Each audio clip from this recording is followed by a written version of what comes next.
অহংকারী হয় না রে ভাই। আমি যত বড় বক্তা হই না কেন, খোদার কসম, পটিয়া মাদ্রাসার বানী মুফতি আজিজুল হক রহমাতুল্লাহ আলাইহি স্টেজে বসে যখন নাহমাদুহু বলে টান দিতেন, ময়দানের মধ্যে কিয়ামতের আলামত শুরু হয়ে যেত, কান্নার আওয়াজ।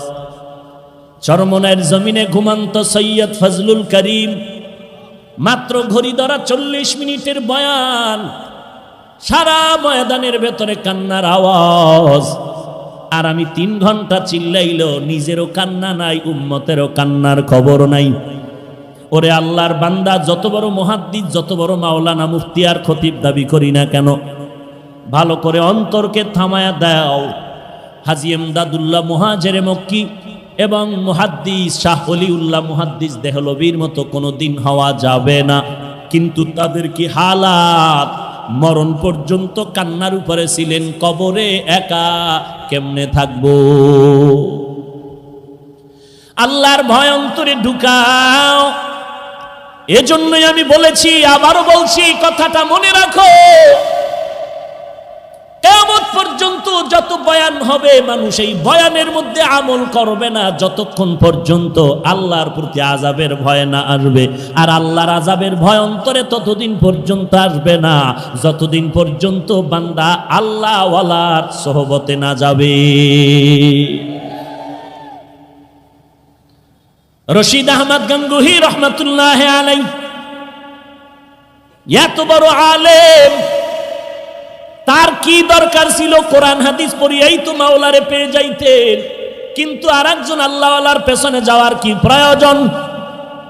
হাজী এমদাদুল্লাহ মুহাজিরে মক্কি রহমাতুল্লাহ আলাইহি ইলমের লাইনে দৌরাত্ম কম, দুনিয়ার লাইনে ক্লাস বেশি করতে পারেন না।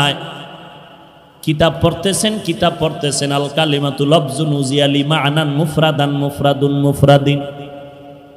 মনে মনে কল্পনা করে এগুলো পড়লে কি হবে, এই পড়া লাভ কি? ফাআলু পড়ে কি লাভ? একজনে কয় এগুলো পড়লে তুই আমার আল্লাহর সাথে গভীর সম্পর্ক করতে পারবি, এগুলো আল্লাহর মারিফতের মাঝখানের বন্ধন। হাজী এমদাদুল্লাহ পাগল হয়ে গেলেন, আমার মাওলারে তো একটু চেনা দরকার, চিনি না, কোথায় আমার মালিক রে পাই? বলে এমনে এমনে পাবি না, যারা আল্লাহকে চিনে তাদের সংসর্গে যাও, সোহবতে যাও। এবার হাজী এমদাদুল্লাহ আল্লাহর দরবারে কান্না করেন, হে মালিক, তুমি তোমার একজন খাস বুজুর্গের সন্ধান আমাকে দাও, যার সোহবতে থাকলে আমি তোমার মারিফত অর্জন করতে পারি।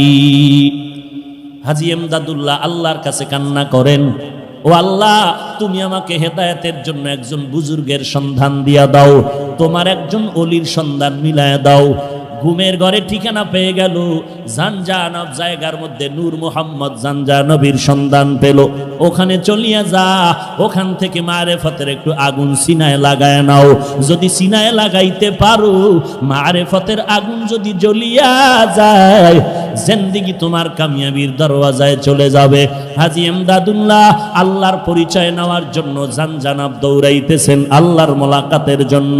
আল্লাহর ওলির কাছে যায়, খুঁজতে খুঁজতে গিয়া দেখে জংলার কিনারে একটা মক্তব, ছোট একটা ঘরের মধ্যে ওই আল্লাহর বান্দা ছোট ছোট ছাত্রদেরকে আলিফ বা তা শিখাইতেছে। দেখা মাত্র হাজী এমদাদুল্লাহ ঢুকে দিলেন সালাম। নূর মোহাম্মদ জানজানবী ডেকে বলেন, ইমদাদ, এত আগে তুই কইছিলি, আগে কেন আসো নাই? তাড়াতাড়ি কেন আসো নাই রে ইমদাদ? হাজী এমদাদুল্লাহ ওখানে বসলেন, কিন্তু মনে মনে একটি প্রশ্ন, আমি আল্লাহর কাছে দোয়া করলাম, আল্লাহ বড় বুজুর্গের সন্ধান দাও, কিন্তু যে পাইলাম মক্তবের হুজুর, চাইলাম বড় হুজুর, পাইলাম মক্তবের হুজুর। নূর মোহাম্মদ জানজানবী ডেকে বলেন, রে ইমদাদ, মনে মনে কি চিন্তা করো, নবীর হাদিস কি শোনো নাই? খায়রুকুম মান তাআল্লামাল কুরআনা ওয়া আল্লামা। আল্লাহর নবী বলেন, জমিনের মধ্যে সর্বশ্রেষ্ঠ ওই ব্যক্তি যে নিজে কোরআন শিখে এবং অন্যদেরও কোরআন শিখায়।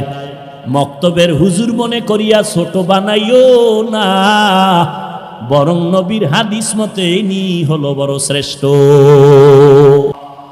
এবার এমদাদুল্লাহ বসে আছেন, কিছুদিন ওখানে রাখলেন আর বললেন যাও নিজের এলাকায় গিয়া তোমার ক্লাসের পড়া শেষ পর্যন্ত শেষ করো, তারপরে আসো।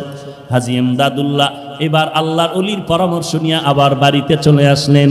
আসার পরে বাকি কিতাবাদিগুলো ক্লাস শেষ করবেন, কিন্তু ভাগ্যের নির্মম পরিহাস, ক্লাসের মধ্যে ঢুকেন, ক্লাসে ঢুকার পর যে কোনো কিতাব উল্টাইতেছে, দেখে একটা পৃষ্ঠার মধ্যে কালো কোনো অক্ষর নাই, সব পৃষ্ঠা সাদা। এইটা বাদ দিয়ে আর এক কিতাব খুলে, এটা বাদ দিয়ে আর একটা কিতাব খুলে দেখে এটায় কোনো লেখা নাই, এগুলো সাদা। এইভাবে করতে করতে দেখে একটা সবক নাই, লেখা নাই, সব সাদা সাদা সাদা।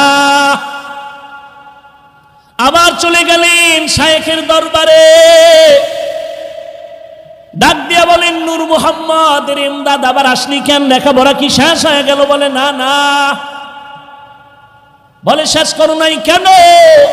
বলে আমি যত পড়ার জন্য চেষ্টা করি, যত পৃষ্ঠা উল্টাইতেছিলাম দেখি সাদা, কোনো লেখা দেখা যায় না। নূর মোহাম্মদ জানজানবী ডেকে বলে বাবা আর লাগবে না, দিলের তামান্না তোমার এমন হয়ে গেল, সোহবতে থাকতে থাকো, আল্লাহ যদি কবুল করে যেই লেখাপড়া করে তুমি এলেম পৃষ্ঠা থেকে অর্জন করবা, আমার আল্লাহ যদি খুশি হয় ওই এলেম তোমাকে এক মুহূর্তে সিনায় জমা করে দিবেন। এরে নবীর উম্মতে হাজী এমদাদুল্লাহ মুহাজির মক্কি আল্লাহর ওলির নেক নজরে কি পরিমাণ দামি হয়ে গেলেন, কেমন মারেফতের আগুন তার সিনায় লেগে গেল, কেমন আল্লাহর গোলাম, আল্লাহ তাআলা কেমন দামি করে ফেললেন। আল্লাহর ওলির নেক নজর যখন লেগে গেল, বান্দার সিনার মধ্যে পরিবর্তন শুরু হয়ে গেল। আমি প্রায় সময় উদাহরণ দিয়া বলি, একটা শিশু বাচ্চা আমার কাছে নিয়ে এসে বলে একটু ফু দিয়া দেন, দম করেন, অসুস্থ। আমি বললাম ডাক্তার দেখান না কেন? বলে ডাক্তারের ঔষধ খাইলো ভালো হয় না। আমি বললাম তো ব্যাপারটা কি? বলে বদনজর বদনজর বদনজর। একটা বেহায়া বেআমল গাঞ্জাখোরের বদনজরে যদি একটা বাচ্চার মধ্যে যদি রিয়াকশন শুরু হয়, একটা বেহায়া বেআমল গাঞ্জাখোরের বদনজর যদি গাছের মধ্যে লাগে ফল নষ্ট হয়। একজন খাঁটি আল্লাহওয়ালা, তাহাজ্জুদওয়ালা, কোরআনওয়ালা, কান্নাওয়ালা যদি একটা মানুষের মধ্যে নেক নজর দেয়, কেন তার মধ্যে অ্যাকশন হবে না? ওইটা বুঝে এটা বুঝে না রে কপাল পোড়া ভাই। আল্লাহওয়ালার নেক নজরের যে কি পাওয়ার,